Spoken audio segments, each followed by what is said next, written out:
"The only gift I want," my daughter said into the microphone, "is for you to disappear forever as if you had never existed." The chandeliers fell silent. The violins stopped mid-sentence.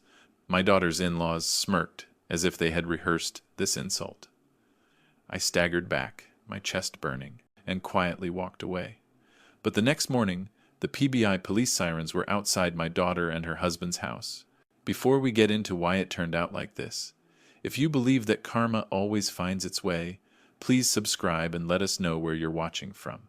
The chandeliers looked like captured constellations, trembling over a room that didn't belong to me. Crystal stemware chimed, violins stitched a soft ribbon of sound, and every face turned toward the altar of wealth my daughter had just married into.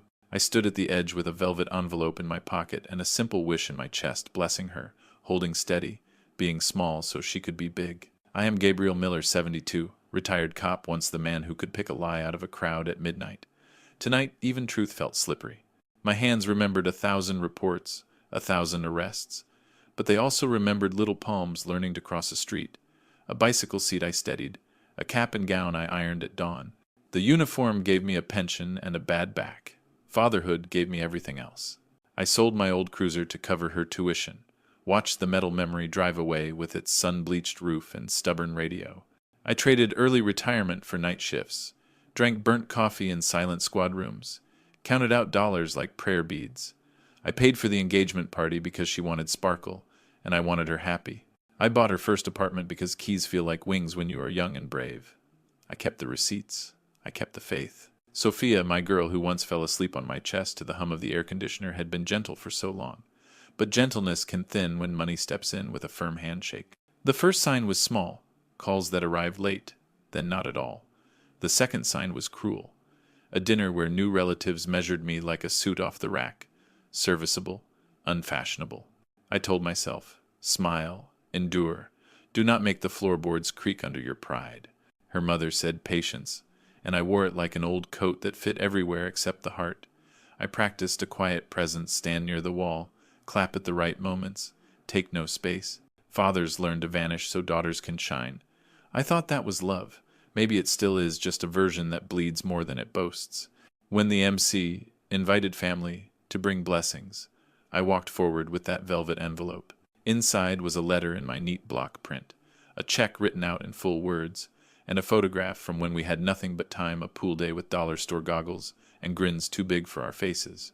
I reached the stage. The violinist lifted her bow. My throat tightened around words I had rehearsed all week. I am proud of you, kiddo. I am proud. Then Sophia reached for the microphone. Her fingers didn't tremble. The room held its breath, and I forgot how to breathe. I had promised myself I would not embarrass her. I had promised I would be small, but promises have a way of snapping when another voice decides what you are allowed to be. Somewhere deep in my coat the photograph bent. What I didn't know, what none of them knew, was that love can be quiet, and so can justice. And justice, when it finally wakes, does not raise its voice. It knocks. I still remember Sophia when she was 5 bare feet slapping against the kitchen linoleum, pigtails bouncing as she carried a plastic badge I'd bought at the corner store. "I'm just like you, Daddy," she said, eyes wide with the kind of belief that makes a man stand straighter. I bent down and pinned that toy shield to her pajamas. In that moment, I felt like the richest man alive. I taught her how to ride a bike on cracked sidewalks where the weeds broke through. She fell, scraped her knee, cried like the world had ended.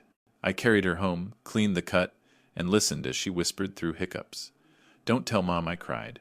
Secrets like that became our language, a father and daughter code. I thought it would last forever. I worked double shifts back then, trading holidays for hospital calls, birthdays for overtime. I told myself it was temporary, that every hour I lost with her was an hour gained in her future. Tuition doesn't pay itself. Dreams don't come cheap. I stacked my life like bricks so she could climb higher. When graduation day came and she walked across that stage, cap slipping off, tassel swinging, I shouted louder than anyone. She waved at me, laughing, and I thought this is what every sacrifice was for. But memory has teeth. It bites hardest when reality turns its back. The first cracks appeared when she met him, the man with polished shoes, a smile rehearsed in mirrors, and parents who smelled of money and dismissal. At dinners, they asked what I did, and when I said retired police, their eyes glazed as though I had said janitor. Sophia laughed it off at first, squeezed my hand under the table, but slowly she stopped reaching for me. Slowly she started sitting closer to them. Phone calls became shorter, then fewer, then none. My name, once saved as Dad, became just Gabriel in her phone. I found out only because her screen lit up one evening, and I saw it. It stung more than any bullet wound I'd ever patched with grit and gauze. I tried not to show it. I tried to believe it was a phase. Her mother said, "Love stretches," that daughters find their way back. I held on to that, even as the silence grew thicker, even as the distance turned into walls.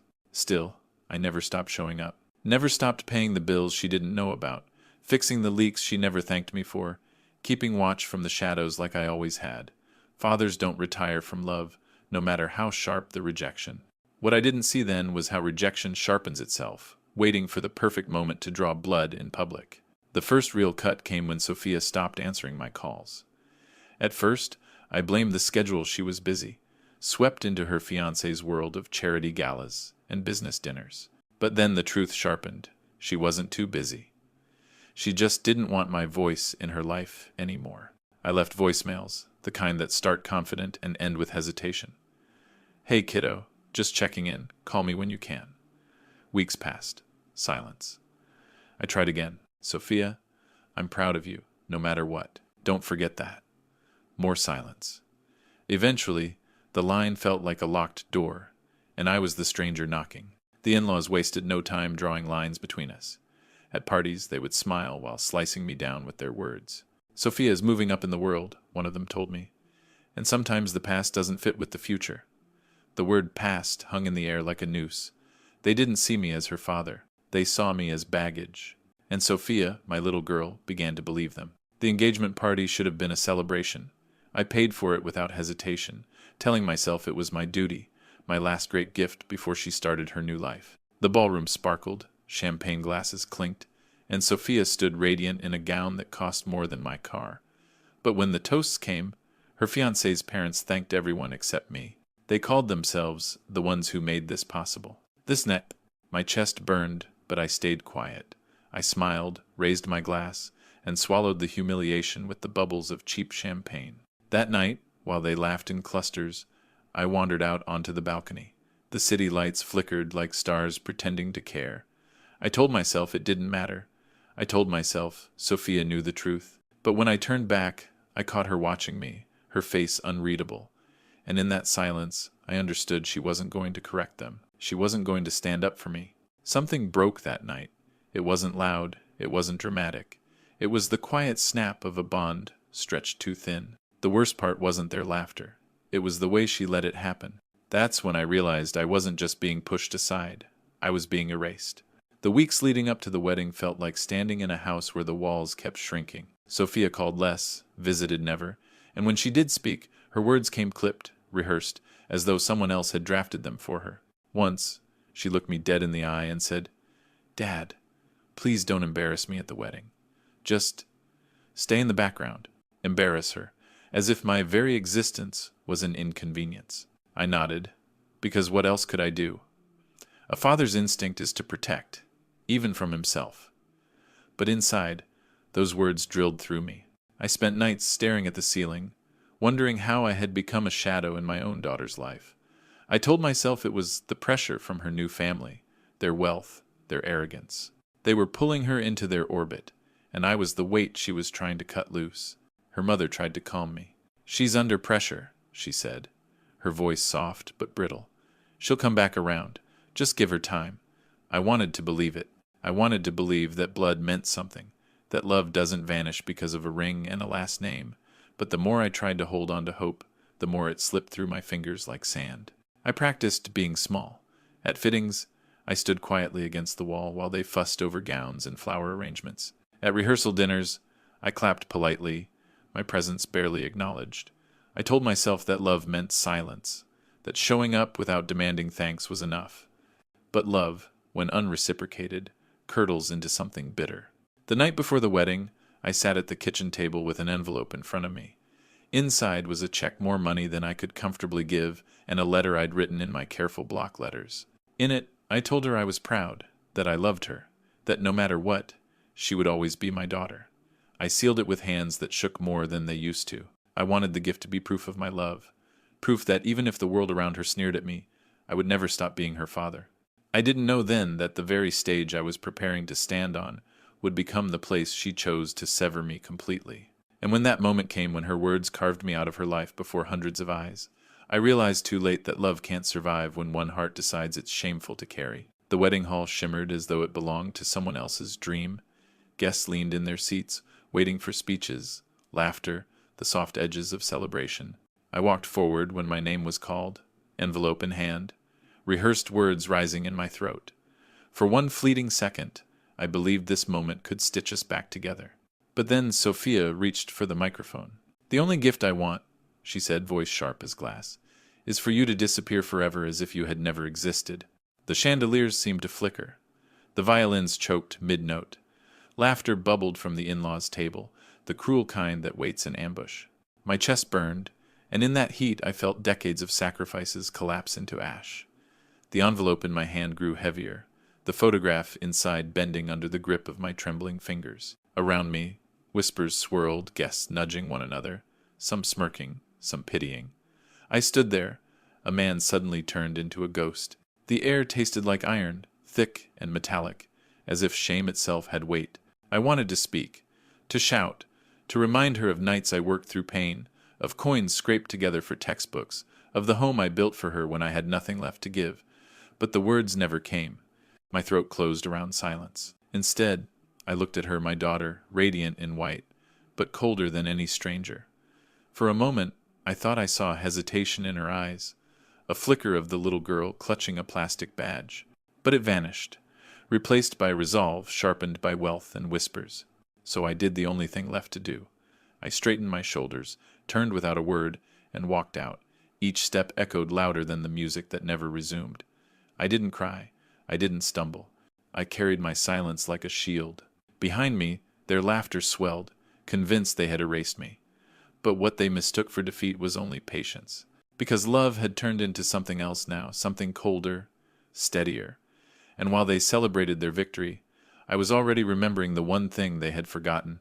I was still Gabriel Miller, and I still knew how to finish a case. After the wedding, silence clung to me like a second skin.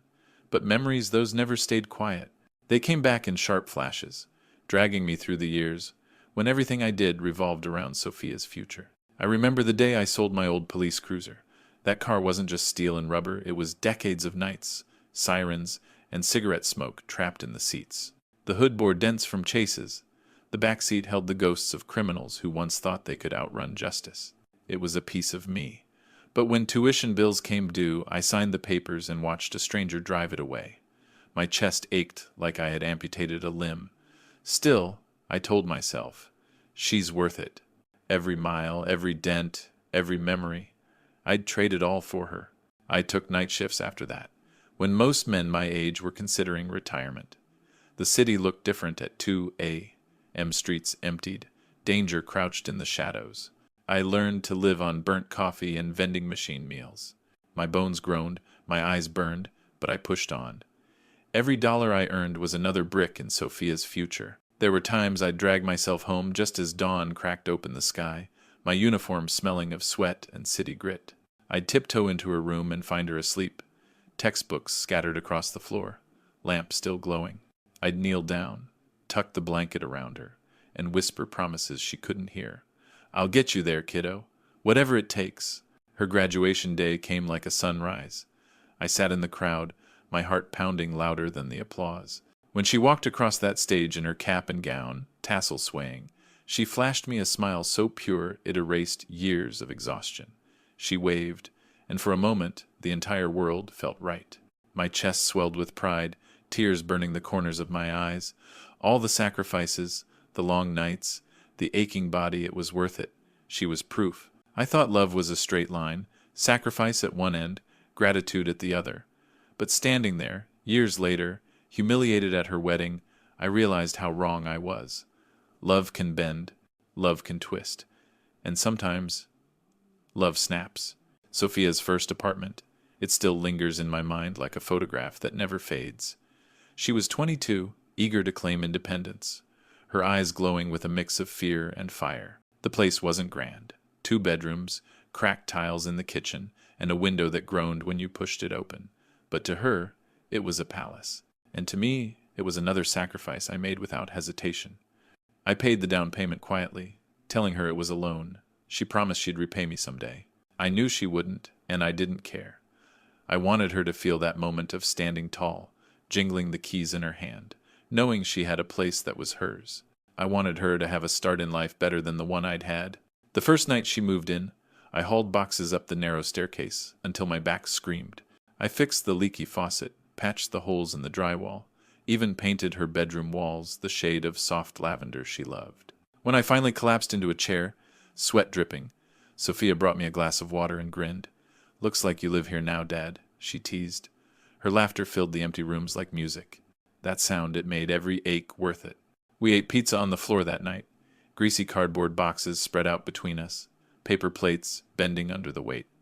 She talked about her future jobs she dreamed of, places she wanted to see. I listened, nodding, keeping my own dreams small so hers could stay large.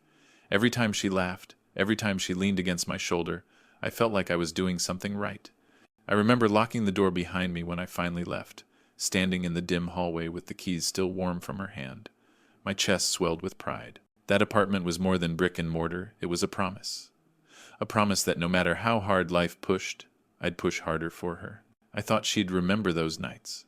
I thought she'd carry the memory of a father who carried her dreams on his back. But when she married into money, that lavender-walled apartment became a footnote, a forgotten chapter. To her new family, it wasn't a gift, it was nothing. And soon, she would treat it that way too. There was a winter when Sophia fell ill, nothing life-threatening, but serious enough to keep her in bed for weeks. She was in her 2nd year of college, stubborn as ever, insisting she didn't need me hovering. But I hovered anyway.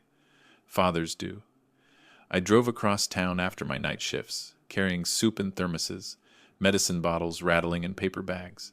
The hospital bills piled up. Insurance covered some, but not all. I paid the difference without a second thought, draining the savings I had been nursing for a quiet retirement. I told her it was handled, that she should focus on getting better. She never asked how much it cost. I never told her.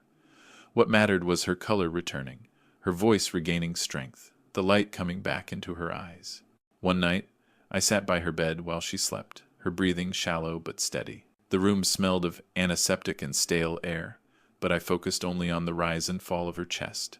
I remember folding my hands together, a man who had seen enough darkness on the streets suddenly praying like a child. "Take my strength," I whispered. "Take whatever years I've got left, just don't take her." When she woke and found me there, she smiled faintly. "You look tired, Dad," she said. I laughed it off, told her I'd napped in the chair. She never knew how many shifts I'd skipped, how many colleagues covered for me. She never knew how close I came to losing my job just to stay by her side. Eventually, she got better, moved back to campus, resumed her life. The crisis faded for her.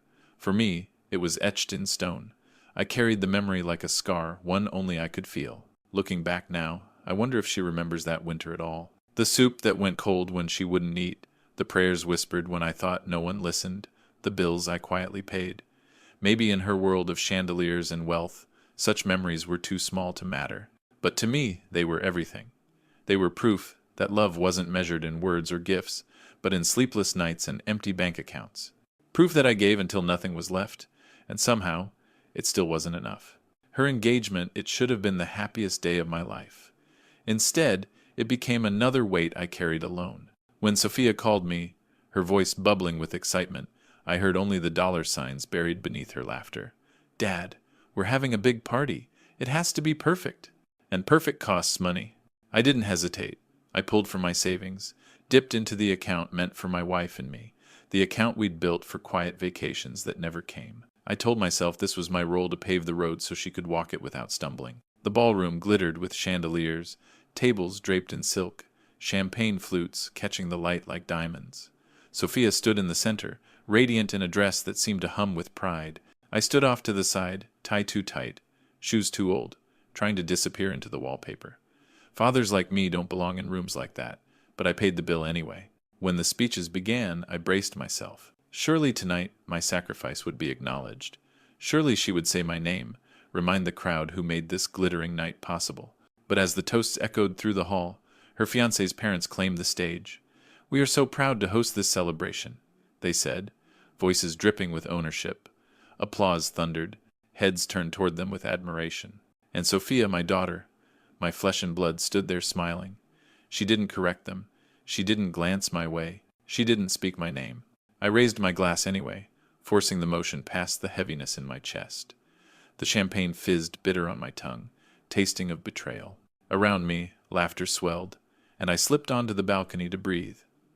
The city stretched below, lights flickering, distant and indifferent. I stared out, wondering if all my years of sacrifice had been nothing more than background noise in her story. When I turned back, I caught her eyes for a moment. She looked at me as if I were a guest, a stranger, lingering too long.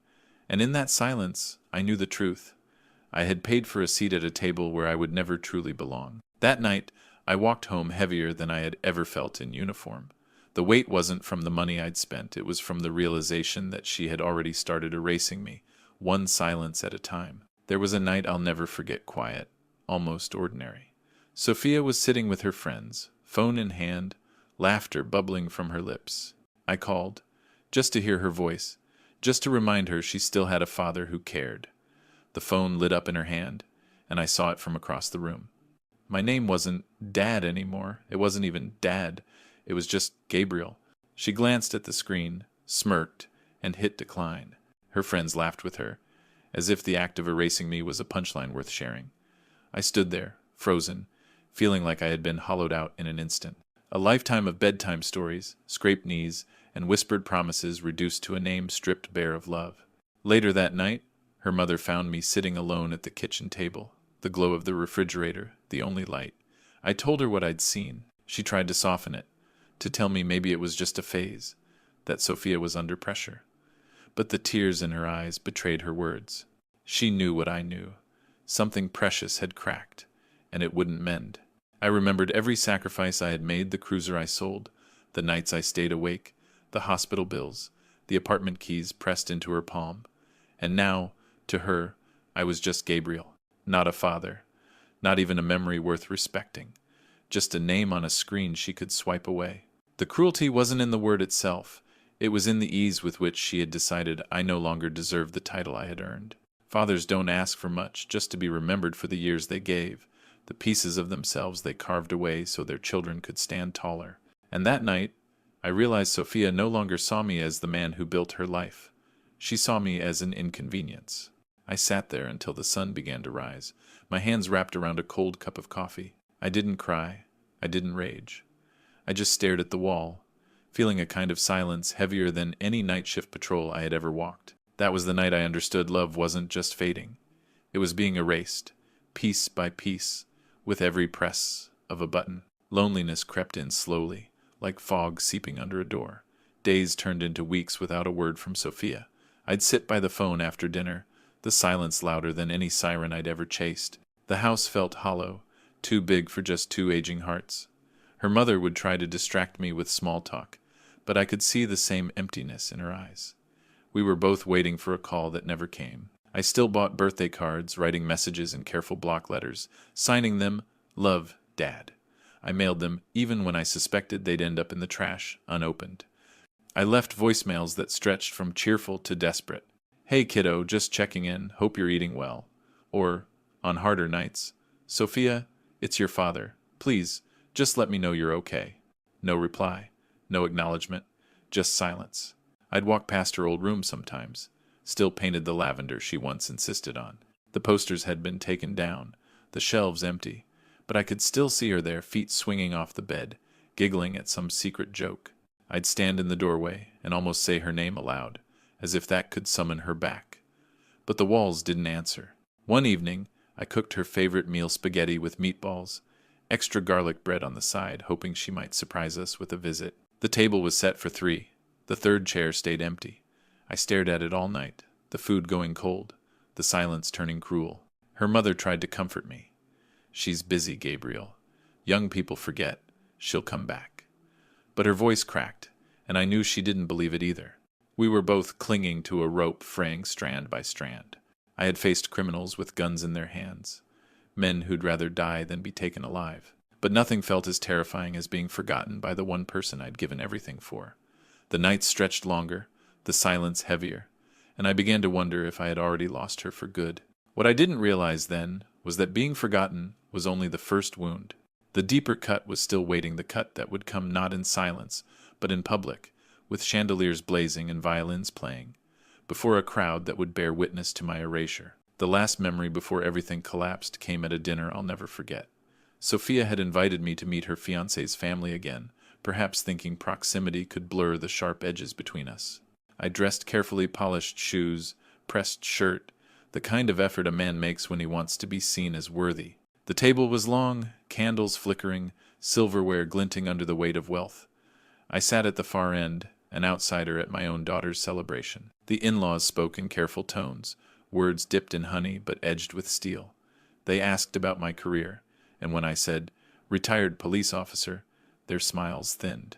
One of them chuckled softly, as if I had confessed to some quaint hobby. I tried to ignore it.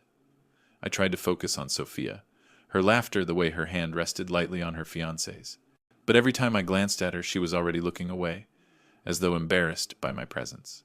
It wasn't the first time I'd seen it, but that night, it cut deeper. At one point, her fiancé's father leaned forward, wineglass in hand, and said, "Sophia is stepping into a new world now. We'll take care of her from here." The message was clear. She no longer needed me. I raised my glass out of habit, but inside, something twisted. For decades I had been the one who carried her, who paid, who protected. And now, in one sentence, I was dismissed. The meal dragged on, course after course, while their laughter filled the room like smoke. I laughed when expected, nodded when required, all while my chest burned. I wanted to remind them of the tuition checks, the hospital bills, the apartment with lavender walls. But I stayed silent. Pride demanded it. Dignity demanded it.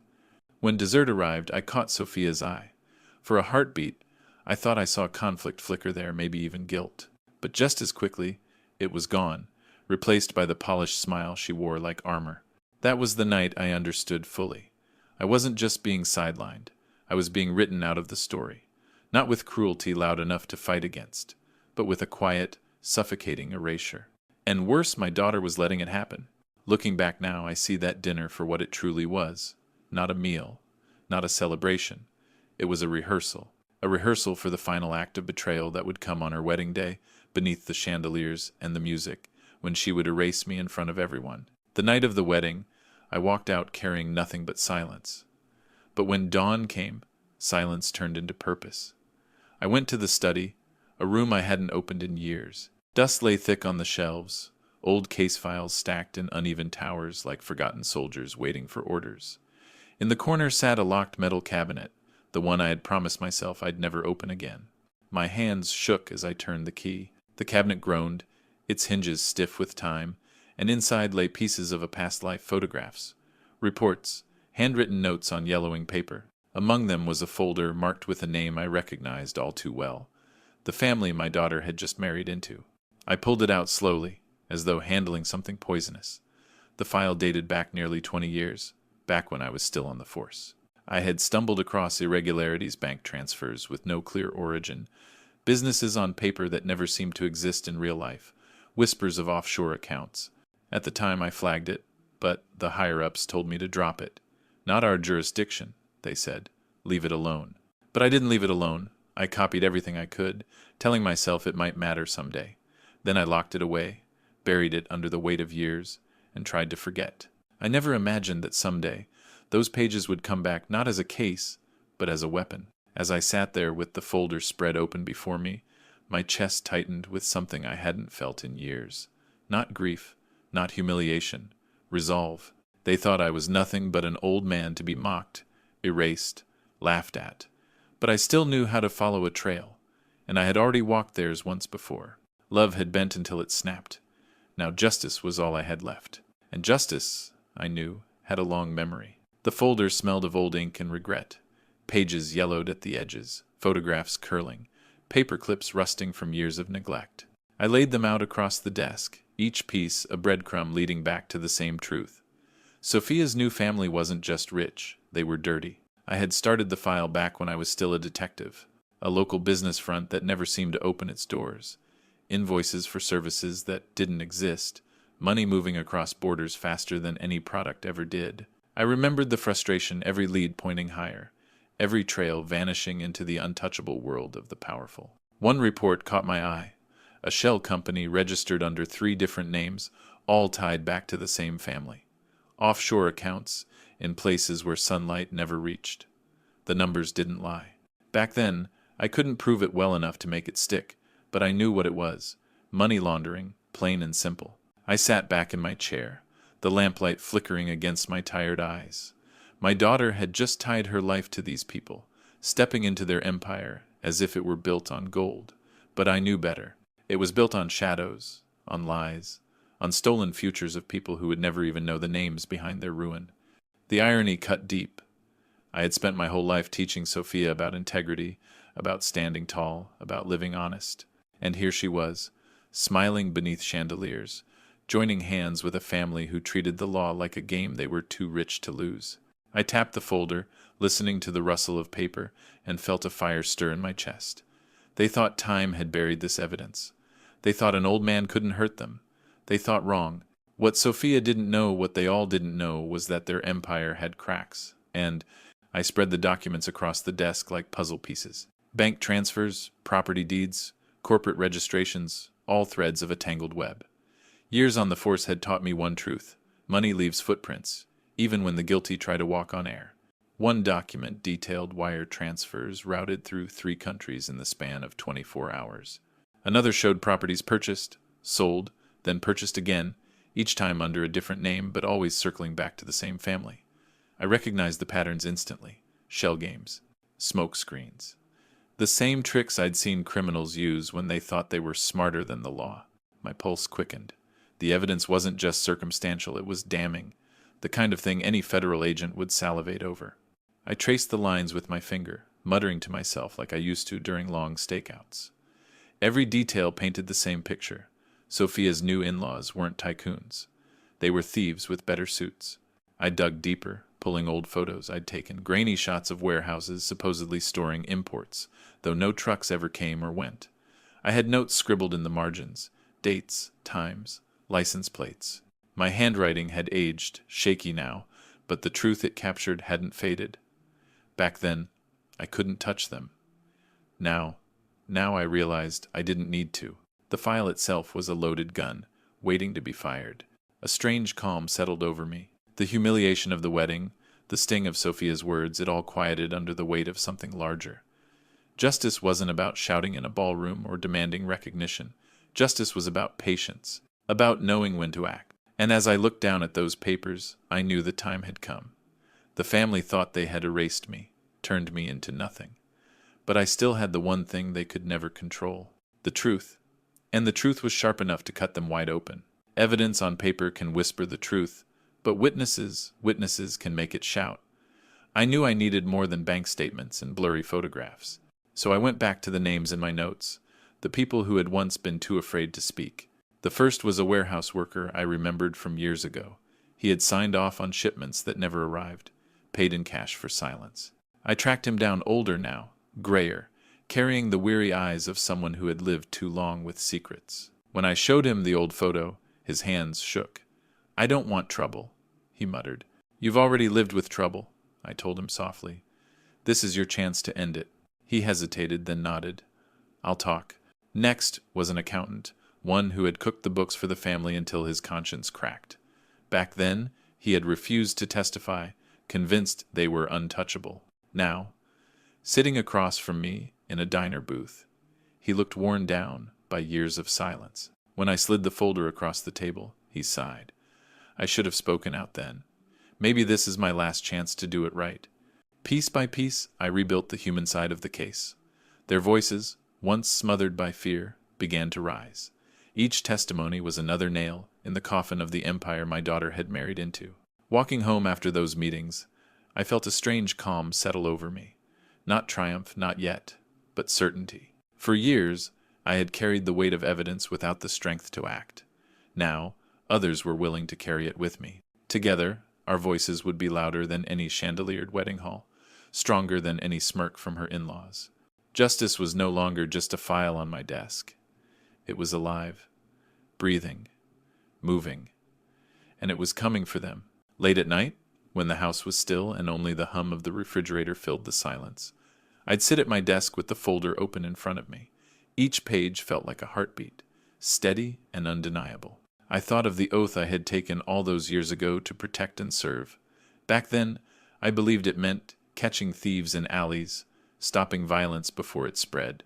But service takes many forms. Sometimes it means waiting. Sometimes it means striking when the world least expects it. Sophia's betrayal had cut me to the bone, but it also stripped away the last of my hesitation. If she had stood by me, maybe I would have kept the file closed, left the past buried. But the moment she erased me, laughed with those who mocked me, she made her choice.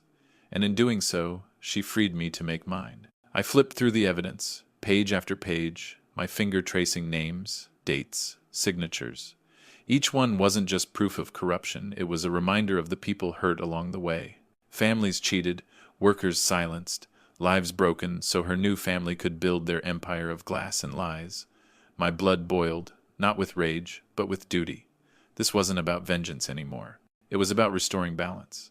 I whispered it out loud, just to hear it in the air. Justice. The word felt heavier than any badge I'd ever worn. Heavier, but cleaner. In those late hours I understood something clearly for the first time. They thought they had buried me. They thought humiliation would silence me.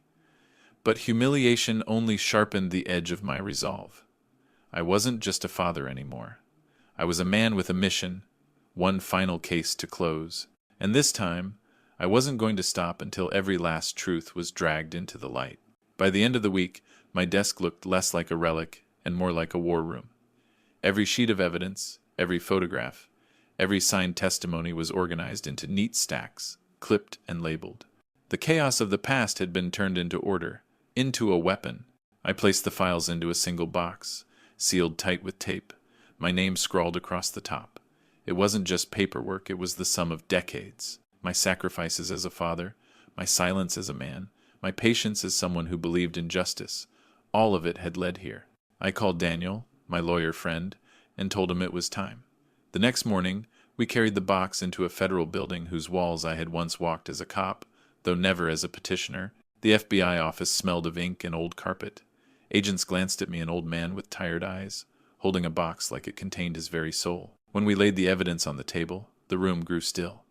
One agent flipped through the files, his brow furrowing, eyes widening as the scope of it took shape. This is significant, he said, almost to himself. Daniel leaned back, arms folded, his gaze steady on me. He didn't need to say anything. I knew I had done the right thing. As the agents conferred, I felt a strange peace settle in my chest. For the first time in years, I wasn't carrying the weight alone. The truth was in motion now, bigger than me, stronger than any silence Sophia or her new family could impose. When I stepped back into the daylight, I lifted my face to the sky. The sun felt different, warmer, cleaner. The humiliation of the wedding was still fresh, the scar still raw, but beneath it all pulsed a new certainty. They had tried to erase me. Instead, they had awakened me. And now, justice had begun to move. The first ripple came quietly. FBI agents began their work the way winter begins unnoticed. Subtle, a chill in the air before the storm. They pulled records, traced accounts, asked questions in hushed voices. And I watched it all unfold from the shadows, a retired man sipping coffee at his kitchen table, pretending life was ordinary while knowing the earth was shifting beneath their feet. Daniel kept me updated. "They're moving fast," he said one morning, his voice low over the phone. "Your file gave them a head start they couldn't ignore." I nodded, though he couldn't see me. For the first time in years, I felt my pulse steady instead of racing. The humiliation of the wedding still burned, but now it fueled me. Every smirk from her in-laws, every cruel word from Sophia, they became kindling for the fire I carried. From a distance, I saw the signs. Business associates of her new family started pulling away, discreetly at first, then openly. A canceled meeting here, a broken contract there. Their empire wasn't crumbling yet, but the cracks were spreading. And cracks, I knew, always find daylight. I didn't call Sophia. I didn't warn her. She had chosen her side when she looked me in the eye and erased me. Now she would live with that choice. At night, I sat in the living room, the glow of the lamp soft against the walls, and thought about the irony. They had laughed when they thought they'd buried me, but I was the one who had planted the seed. And now, the roots of justice were winding their way through their house, unseen, unstoppable. Justice doesn't always roar. Sometimes it whispers. Sometimes it waits. And sometimes it wears the face of an old man who refuses to disappear. It started with whispers in the business pages. Headlines written cautiously, as if the ink itself feared retribution. Questions arise over Miller-in-law holdings. Just a few lines buried below the fold, but enough to stir curiosity, enough to make their allies glance twice.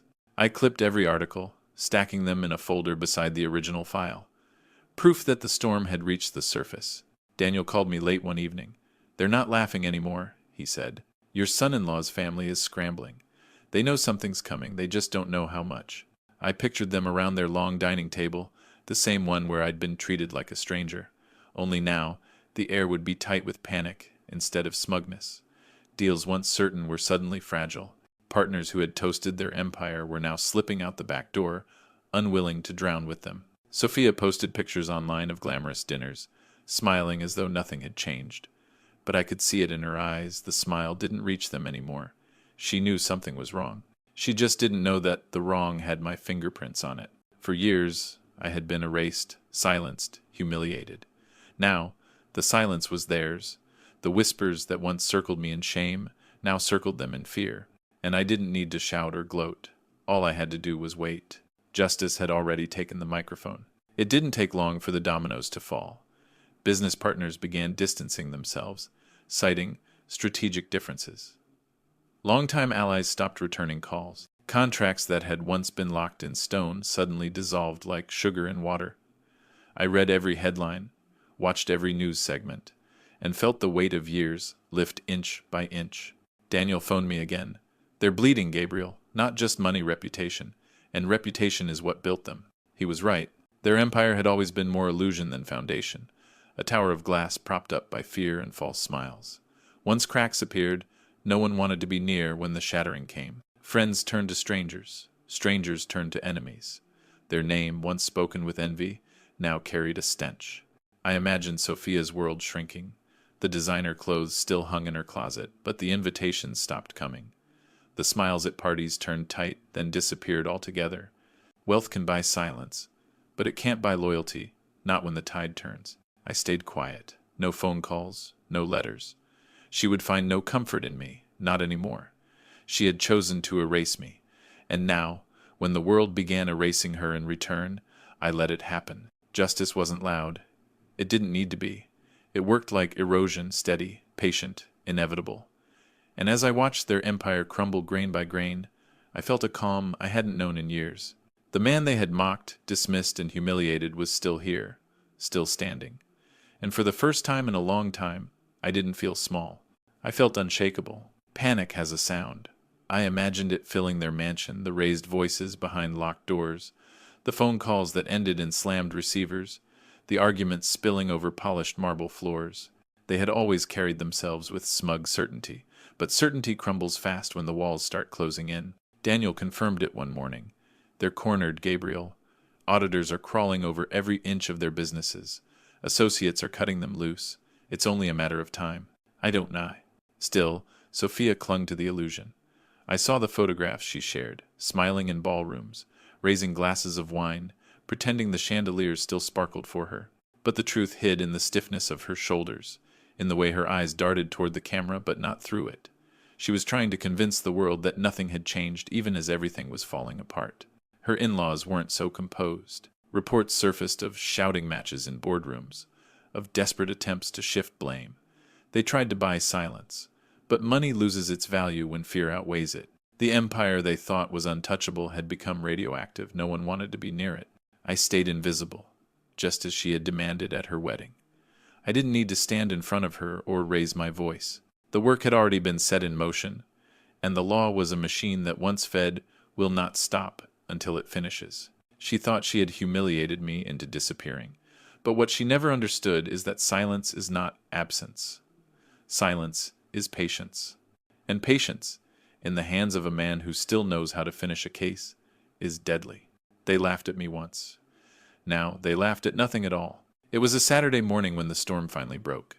The sound of sirens carried on the wind, sharp and relentless.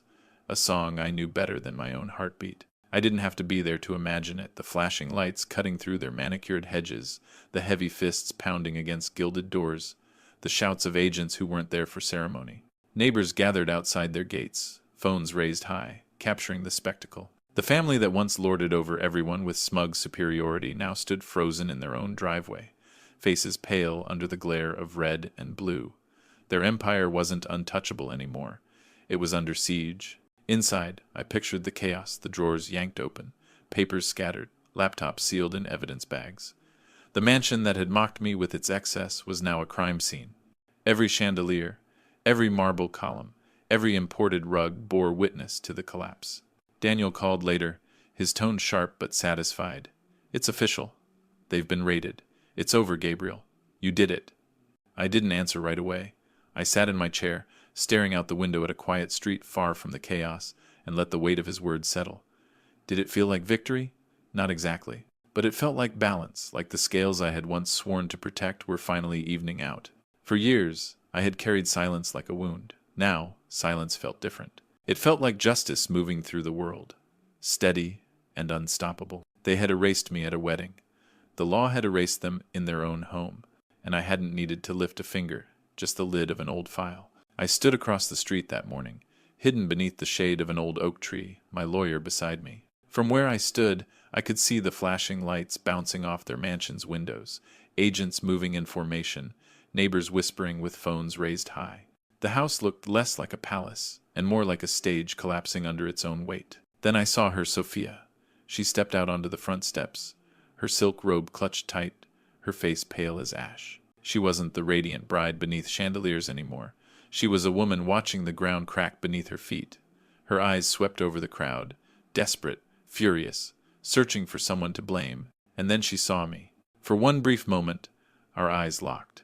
The noise of sirens and shouts seemed to fall away.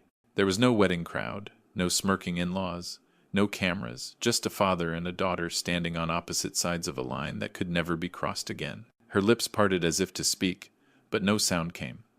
I didn't move. I didn't wave. I didn't smile.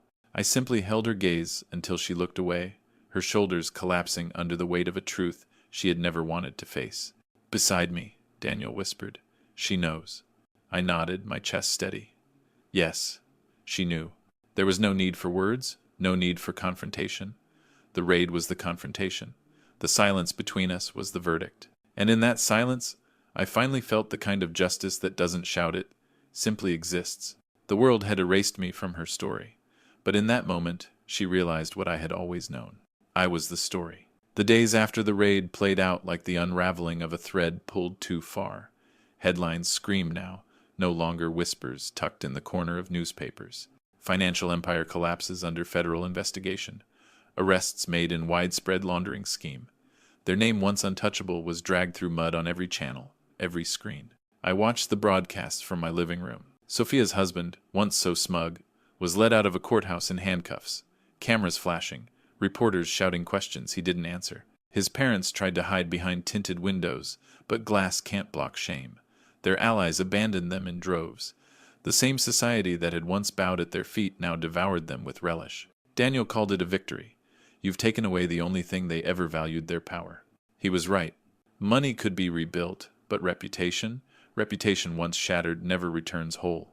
Every contract they lost, every deal that dissolved, every door that closed it was the echo of my silence finally answered.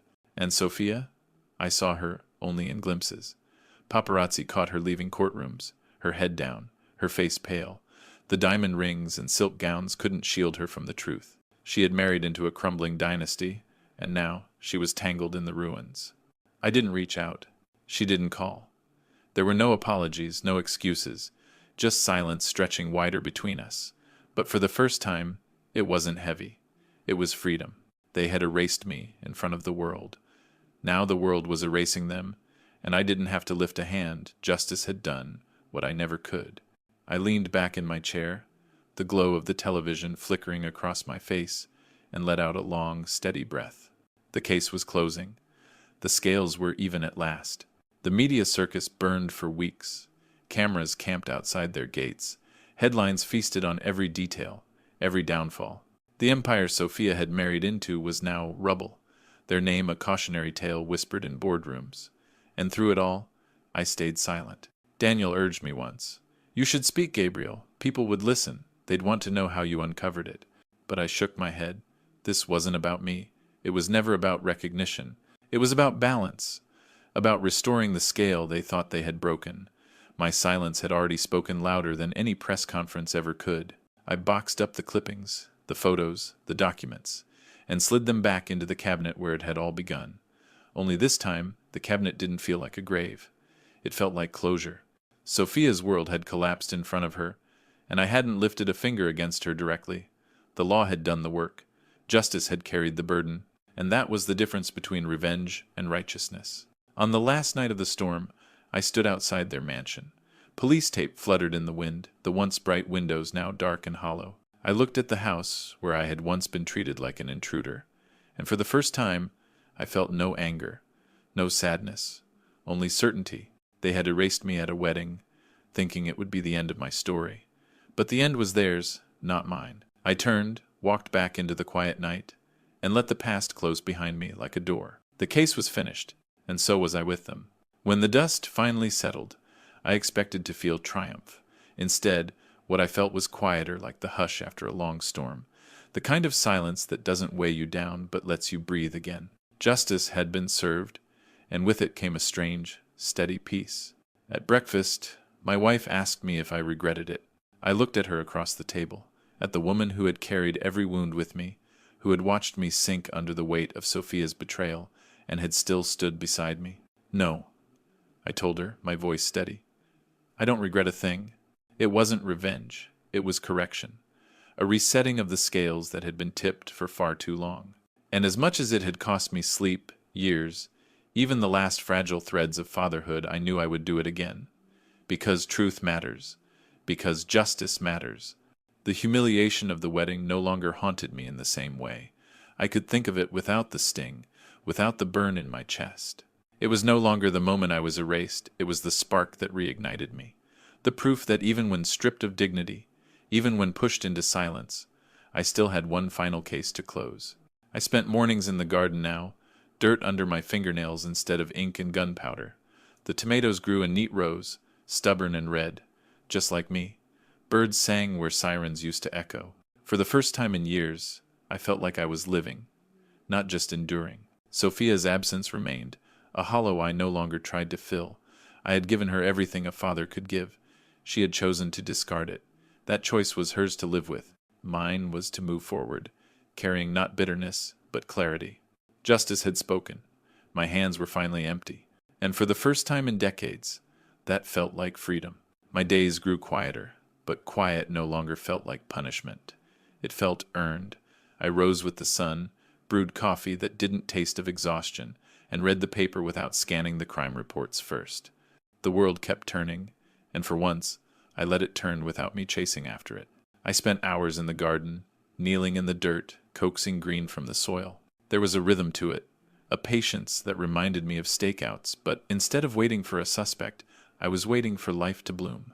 Tomatoes, cucumbers, beans, they grew steady and stubborn, answering only to time, not to wealth or power. Books stacked up beside my chair, stories I had always meant to read when the job was done. Now the job was done.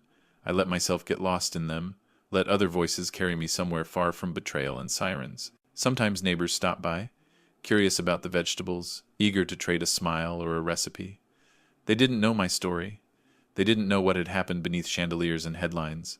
And I liked it that way.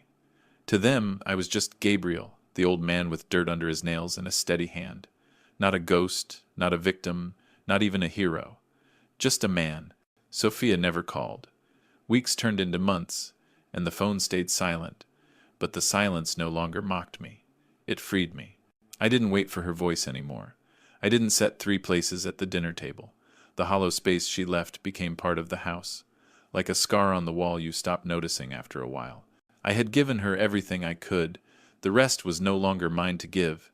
What I had now wasn't wealth, or glory, or even reconciliation. What I had was peace. And peace, I learned, can be the sweetest form of justice. One afternoon, a letter arrived. The handwriting on the envelope stopped me cold Sophia's. For a long time, I just stared at it, tracing the loops of her letters with my thumb. My wife watched from across the table, silent, waiting to see what I would do. I didn't open it. I placed the letter in the drawer beside me, unopened, untouched. Some words don't deserve to be heard. Some apologies come too late, written not from the heart but from desperation, from the collapse of everything she thought would protect her. If Sophia had wanted my voice in her life, she had it for decades. She threw it away. A letter wouldn't change that. In the evenings, when the house was quiet, I sometimes caught myself glancing at that drawer. The envelope still lay inside, waiting. But the longer it sat, the lighter it felt. Like a burden I had decided not to carry. Like proof that I no longer needed her explanation or her excuses to live. My wife once asked me why I never opened it. I told her the truth. Because I don't need to. Forgiveness is a gift you give to someone else. Closure is a gift you give to yourself. I had no interest in the first. The second, I already held. Sophia's words, whatever they were, belonged to her now. My silence was my answer. And sometimes silence speaks louder than anything written on a page. Every now and then, I stopped by the precinct to see old colleagues. The station smelled the same coffee, burnt to tar, paper thick in the air, radios squawking with half-heard emergencies. Younger officers moved with quick steps, their faces tight with the weight of a world they hadn't learned to carry yet. They nodded at me politely, probably wondering what stories I had locked behind these tired eyes. Daniel met me there once, leaning against the wall with his usual calm. "You should be proud," he said. "Most men your age are chasing golf balls. You chased justice." I shrugged. Pride felt too heavy a word. What I felt was steadiness, like I had finally done what I was meant to do. The old-timers clapped me on the back, asked about retirement, told stories we'd all heard 100 times but laughed at anyway. It felt good not to be erased, not to be pitied, but to simply belong again. To be among men who understood that justice wasn't about glory. It was about doing the job, no matter how long it took. Before I left, I walked past the wall of photographs, the fallen officers, names etched in brass, faces forever young. I paused there, thinking of the oath we'd all taken. To protect, to serve, to stand. Some had given everything. I had given years, blood, and finally, my daughter's love. Different sacrifices, same promise. As I stood there, I realized something. My story wasn't about being humiliated at a wedding. It wasn't even about tearing down a corrupt empire. It was about honoring the oath I had taken decades ago, long before Sophia was born. An oath that still lived in me, even now. I left the station with my head high, the weight of the past not gone, but finally balanced. The day came when Sophia tried to see me. She showed up unannounced, standing on my porch like a stranger who had lost her way. Her eyes were swollen, her shoulders slumped, the diamonds gone from her fingers. For a long moment we just stared at each other through the screen door. "Dad," she whispered, her voice breaking. "Please, I need to explain." The words hung in the air, fragile, trembling. Once, I would have opened the door. Once, I would have wrapped her in my arms, no matter what she had done. But that version of me no longer existed. She had buried him the night of the wedding. I kept my hand on the doorframe, steady. "There's nothing left to explain, Sophia." Tears welled in her eyes. She pressed her palm against the screen, like she could reach through it, like she could touch the man she had erased. But the distance between us was more than a screen door. It was years of silence, humiliation, and betrayal. "I'm still your daughter," she choked out. I shook my head slowly. "You were my daughter when you needed me. But when I needed you, you chose them. And that choice doesn't wash away with tears." Her sobs broke the quiet street, but I didn't move. I didn't comfort. I didn't forgive. Eventually, she dropped her hand, turned, and walked down the steps, her figure shrinking until it vanished at the end of the block. I closed the door gently, not in anger, but in finality. Some endings don't need shouting. Some doors, once shut, never open again. For the first time, I truly felt free, not because I had turned her away, but because I no longer carried the weight of hoping she'd return. On my last night with the file, I opened it once more. The papers were worn, edges frayed, but the truth inside them hadn't dulled. I stacked each document neatly, slid them back into the box, and locked it away in the cabinet. My hands lingered on the cool metal, the same way they had decades ago when I first swore an oath to uphold the law. "This isn't revenge, Sophia," I whispered into the quiet room. "This is justice." Outside, the world had moved on. The mansion that once mocked me stood empty, its windows dark, its gates rusting. The family name that had erased me was now nothing more than ink in court records, and Sophia, wherever she was, would carry the weight of her choices longer than I ever carried mine. I stepped outside, locking the door behind me. The evening sun stretched across the street, warm and golden, wrapping me in light that felt more like freedom than I had ever known. For the first time in years, I wasn't a father begging for recognition or a cop chasing shadows. I was just a man walking forward, unburdened. I didn't look back. There was nothing left behind me worth turning to. The story they thought had ended at a wedding had only begun there. And now, at last, it was finished on my terms. I walked into the light, free, and I never once thought of forgiveness.